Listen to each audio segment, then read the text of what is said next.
La empresa reconoció en España que pagó coimas en Argentina.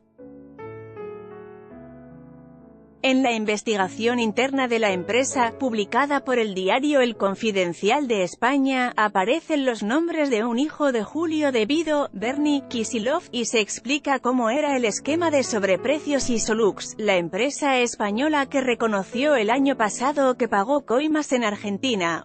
No se me escapa que la obra era un puto desastre, es una bomba de tiempo que, si estalla, se carga a la compañía a nivel mundial.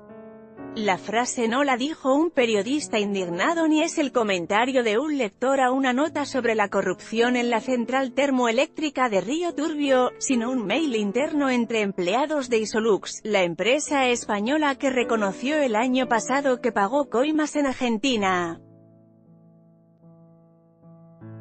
Ahora la firma quedó en el centro de la polémica, porque figura en los cuadernos en los que el chofer del ex funcionario Roberto Barata registró durante años el cobro de sobornos a contratistas del Estado.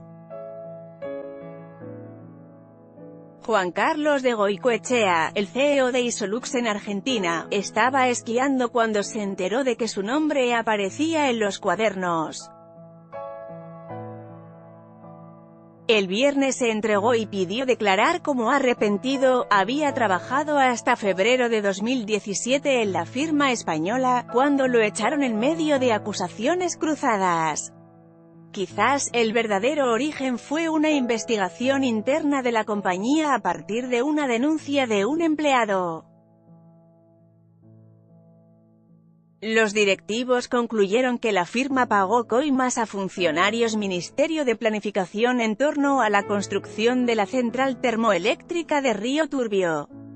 Los mails internos publicados por el periódico español El Confidencial mencionan a un hijo del ex ministro Julio De Vido y el informe identifica como lobistas de dos empresas a los ex funcionarios Axel Kisilov y Sergio Berni.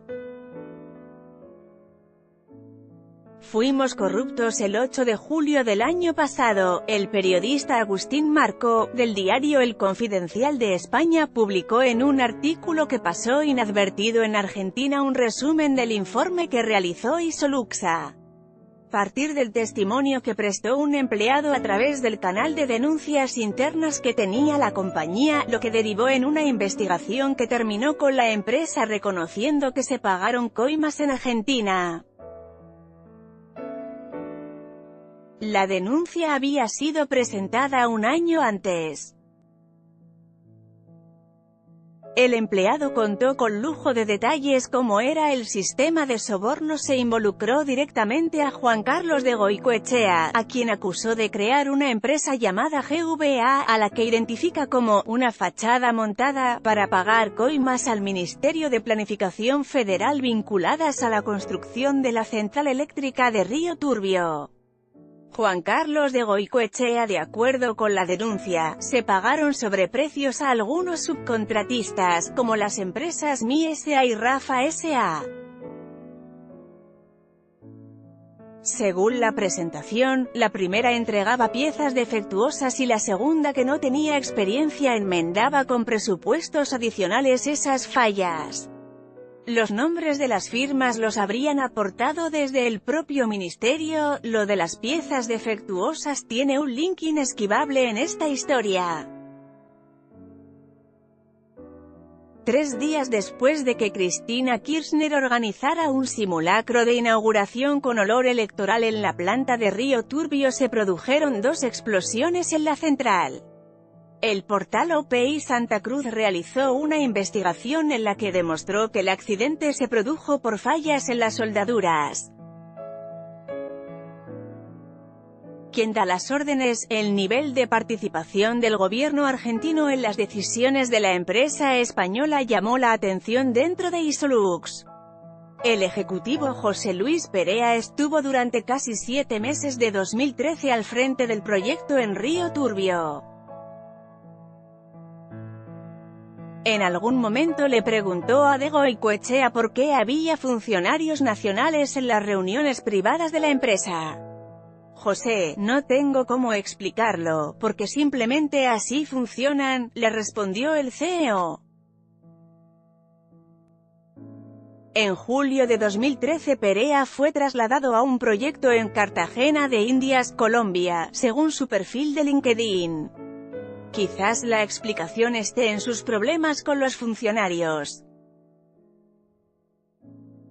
Perea estaba en contra del esquema de subcontrataciones, lo que despertó una queja de Juan Marcelo Vargas, uno de los personajes cercanos a Barata que figura en los cuadernos de Centeno. Juanca, decile al Perea que no arme reuniones con los subcontratistas a espalda nuestra, le reprochó Vargas a de Goicoechea en un mail. Una chisme, quizás lo más curioso de los cuadernos vinculado a Vargas no tiene que ver con los bolsos, sino con un pedido que le hicieron al chofer Centeno, que en octubre de 2005 le llevó 2 corderos desde el Ministerio de Planificación a su casa en Libertad 255, en Villa Ballester.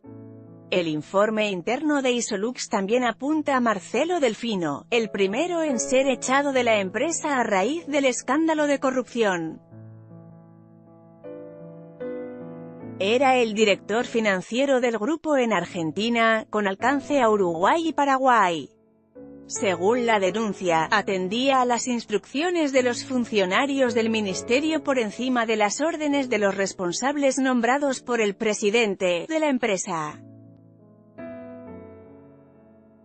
Hay un mail muy revelador al respecto. Se lo envió el encargado de controlar los gastos de Isolux en Argentina. Marcelo, el dinero es de la empresa y no del ministerio, y tengo entendido que ellos no deciden los pagos. La respuesta de Delfino fue particularmente sugestiva: si bien ellos no los deciden, hacer pagos sin su consentimiento trae problemas. Lobbistas. La empresa reconoció en su informe que se detectaron muchos contratos que corresponden a compromisos políticos. El dossier incluye un listado de esas compañías, al menos algunas habrían sido parte del esquema de sobreprecios. Pero lo curioso es que también aparece en el recuadro realizado por la propia Isolux el nombre del supuesto contacto, los lobbistas. Y ahí relucen 2 nombres hasta hoy insospechados en materia de corrupción: el ex ministro de Economía, Axel Kicillof, y el secretario de Seguridad, Sergio Berni. Kicillof era el contacto con la empresa Cookins, que parecería estar a cargo del catering de la obra, aunque con ese nombre exacto no figura ninguna sociedad registrada. Berni, en tanto, figura como viceministro Interior, fue viceministro de Desarrollo Social, y habría sido el contacto con la firma Logística Integral, que se encargó del transporte de personal y la logística. Barata, a su vez, sería el lobista de Siemens. Y el técnico del Ministerio de Planificación Osvaldo Ramini habría sido el contacto con la empresa Rafa S.A. También aparece un tal Prades como el contacto con Mi S.A.y S.A. Esta última compañía, que en la investigación aparece como GISA, sería propiedad de un hijo del ex ministro Julio De Vido, según Isolux. Justamente un descendiente de De Vido figura en uno de los emails publicados en el dossier. Acá me han dicho que alguien ha tenido la imprudencia de decirle a Ibovich que se tiene que ir y que deje el árido. No sé si es así, pero deben enterarse que el socio de Ibovich es el hijo del ministro De Vido, con lo cual hay que tratarlo entre algodones para no tener un rollo inmediato, dice el texto. La otra persona mencionada sería el empresario Jorge Pato Ibovich, hermano del contador Ariel Ibovich, exministro de Economía de Santa Cruz, a quien la prensa local identifica como un operador de Julio De Vido. El 22 de octubre de 2015, los trabajadores nucleados en ATE, en el medio de un paro, desalojaron Pato y a toda la maquinaria de GSA y exigieron la recesión de los millonarios contratos con la empresa, a la que acusaron de desviar fondos hacia el poder político. GSA en los papeles, aparece como una firma de los dos hermanos Ibovich. La crearon en mayo de 2006 para construir obras de ingeniería civil. Tensión entre el dueño de GSA y los trabajadores. Del tren bala a Río Turbio. Cuando el nombre de Isolux apareció en los cuadernos de Centeno, todas las miradas apuntaron a la termoeléctrica de Río Turbio, adjudicada en diciembre de 2007 por $665 millones y que fue un nicho de corrupción, con 11 redeterminaciones de precios. Sin embargo, el vínculo de la empresa con los gobiernos kirchneristas es mucho mayor. En efecto, Isolux había sido designada para hacer el famoso tren bala anunciado por Néstor Kirchner el 26 de abril de 2006. 2 años después, la firma ganó una licitación para realizar la obra en un consorcio que incluía a IEXA, en ese momento de Angelo Calcaterra, EMEPA, de Gabriel Romero, y la francesa Alstom, a través de 3 filiales locales.